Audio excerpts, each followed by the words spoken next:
जिस वक्त भारत के मुख्य न्यायाधीश जस्टिस सूर्यकांत को इस बात की जानकारी लगी कि कक्षा 8 की एनसीईआरटी की जो सामाजिक विज्ञान की एक पुस्तक है उसमें न्यायपालिका के विषय में कोई टिप्पणी की गई है।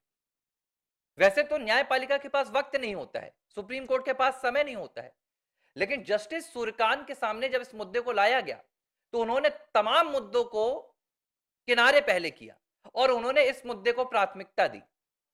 उन्होंने बाकायदा कहा कि जो कक्षा 8वीं की सामाजिक विज्ञान की पुस्तक में न्यायपालिका में चुनौती नाम के शीर्षक के जरिए न्यायपालिका के भीतर भ्रष्टाचार की बात की गई है, यह न्यायपालिका को कमजोर करने का एक षड्यंत्र है और यह षड्यंत्र रचने वाले को बख्शा नहीं जाना चाहिए। इसके बाद पूरे न्यायपालिका में सुप्रीम कोर्ट में हड़कंप मच गया। फटाफट सीजेआई ने इस पर सुमोटो एक्शन लिया। भाई साहब, सुमोटो एक्शन लेने के बाद सरकार को फटकार लगाई गई। ताज्जुब की बात थी कि वैसे तो भारत का संविधान अभिव्यक्ति की आजादी देता है, स्वतंत्रता देता है, लेकिन अगर सच भी लिख दिया जाए, वो एक मुझे शेर याद आ रहा है कि लश्कर भी तुम्हारा, सरदार भी तुम्हारा, तुम झूठ को सच लिख दो, अखबार भी तुम्हारा। न्यायपालिका ने वैसा ही काम किया कि भाई आपने लिखा तो लिखा कैसे। सुप्रीम कोर्ट ने सुमोटो एक्शन लिया और एक्शन लेने के बाद बाकायदा सरकार ने माफी भी मांगी। धर्मेंद्र प्रधान, हमारे उच्च शिक्षा मंत्री, ने आकर कहा कि भाई साहब, केंद्रीय शिक्षा मंत्री ने, कि देखो गलती हो गई, हमने तत्काल उसे हटवाने के लिए कह दिया, हमें तो पता नहीं चला।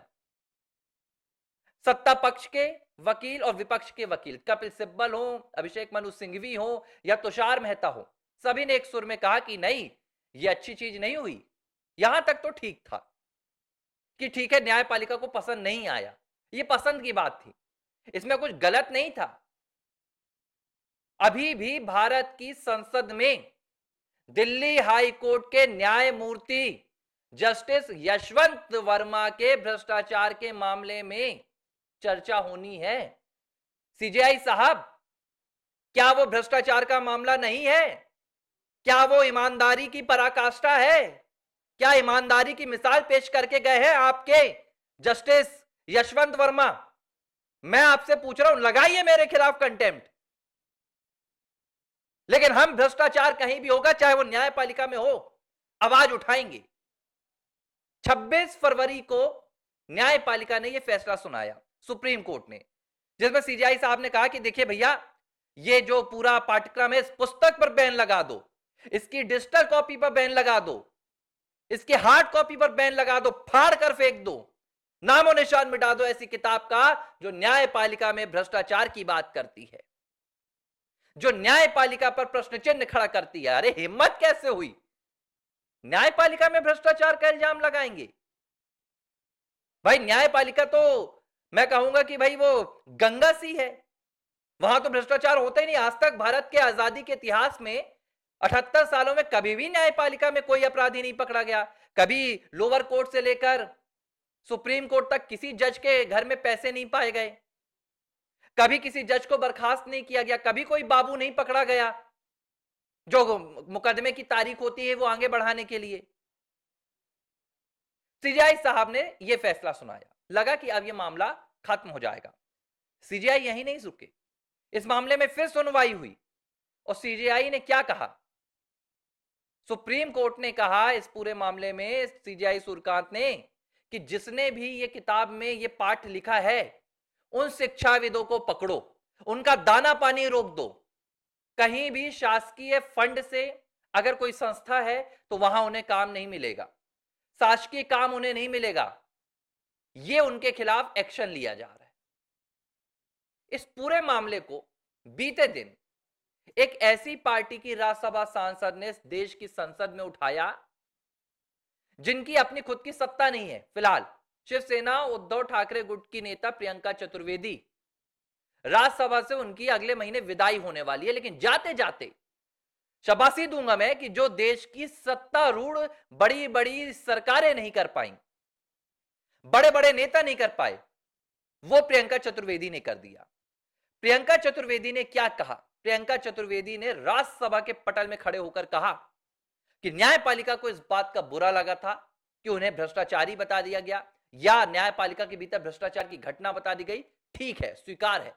लेकिन अब इस मामले को न्यायपालिका डिक्टेटरशिप के तौर पर पूरा दिखा रही है। न्यायपालिका तानाशाही कर रही है। और क्या कर रही है? अब उन शिक्षाविदों तक पर कार्रवाई कर रही है। आखिर किस बात का रोष? आखिर किस बात का गुस्सा? आखिर जस्टिस सूर्यकांत क्या बताना चाह रहे हैं? यही यशवंत वर्मा के मामले पर सुप्रीम कोर्ट आज तक उनके खिलाफ एक्शन नहीं ले पाया। बस काम उनसे छीन लिया गया। उसके बाद अभी भी वहां पर चल रहा है भैया महाभियोग। महाभियोग पता नहीं कब होगा या नहीं होगा, उसके बाद रिटायरमेंट हो जाएगा, खत्म कहानी। देश खामोश है। बड़ी अच्छा, चलिए ये बात हो गई। अब इस पे एक और फैसला आया। यहां तक ठीक था कि आपने पुस्तकें बैन करवा दी। ये भी मान लेते हैं कि चलो जिन्होंने ये पुस्तक लिखी उनकी नौकरी छीन लो। मैं कहूंगा ये बेदर्द न्यायपालिका के द्वारा दिया गया एक फैसला है। कंटेम्प्ट ऑफ कोर्ट लगाने की बात हो रही है। अरे भाई, आपके फैसले की आलोचना कर रहे हैं, आपको गाली नहीं दे रहे हैं। और आलोचना करना संवैधानिक अधिकार है। न्यायपालिका संविधान से ऊपर नहीं है। इस बात को समझिए। आप हमारे पैसों से तनख्वाह खाते हैं, हम आपके पैसों की नहीं। आप हमारे लिए हैं, हम आपके लिए नहीं। और बीते दिनों एक और आदेश आया न्यायपालिका का, सुप्रीम कोर्ट का। सुप्रीम कोर्ट ने कहा कि जो भी वेबसाइट या जो भी लोग उस सू मोटो एक्शन के खिलाफ या उसकी आलोचना कर रहे हैं जिसमें भ्रष्टाचार वाले वो एनसीईआरटी पुस्तक को बैन किया गया, उनके खिलाफ एक्शन लिया जाए।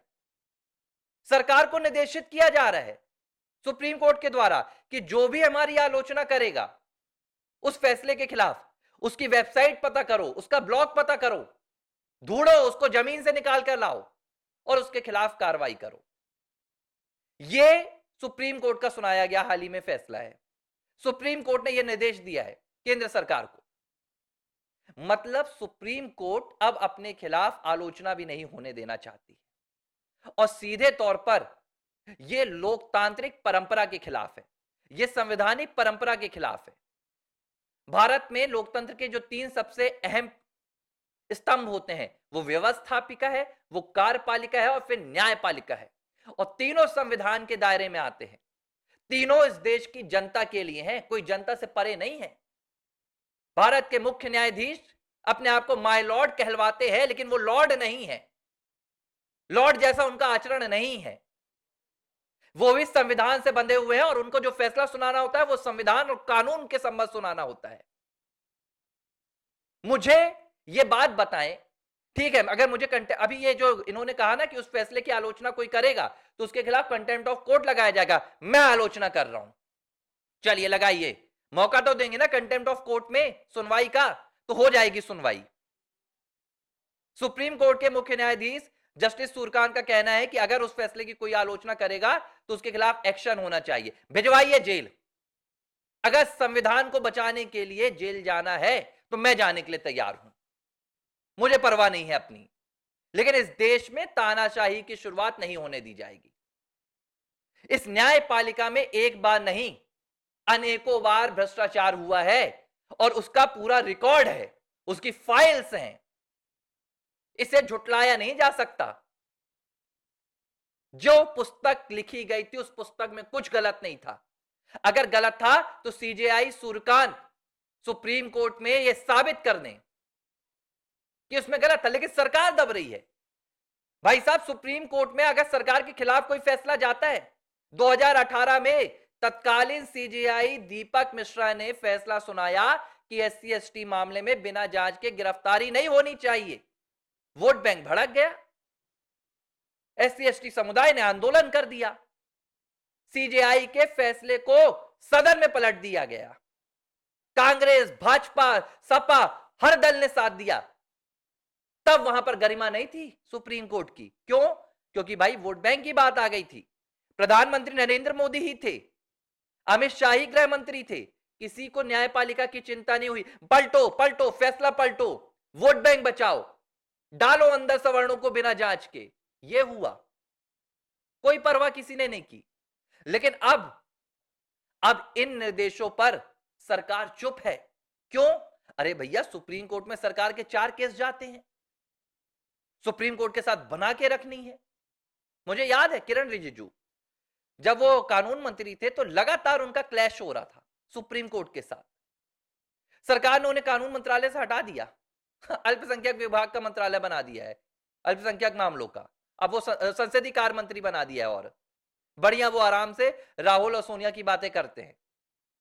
तो बड़ी हैरानी है, न्यायपालिका इस तरह का कारनामा कर रही है, और उससे भी बड़ी बात है कि ज्यादा से ज्यादा लोगों तक ये बातें पहुंच नहीं पा रही हैं कि कैसे कैसे आदेश निकल कर आ रहा है। ये भारत है भाई साहब, ये कोई आपका अफगान नहीं है। अब तो अफगान में भी नहीं चल रहा है ऐसा, लेकिन यहां पर इस तरह के आदेश नहीं चलेंगे कि आलोचना करने वालों का मुंह बंद कर दिया जाए। आलोचना होगी, जो भ्रष्टाचार करेगा उसकी आलोचना होगी। भेजिए जेल, बहुतों ने जेल भेजा है, आप भी जेल भेज के देख लीजिए। आपका कार्यकाल भी बहुत ज्यादा नहीं है, आप जाएंगे कोई और आ जाएगा, बाहर आ जाएंगे, लेकिन संविधान बचाएंगे।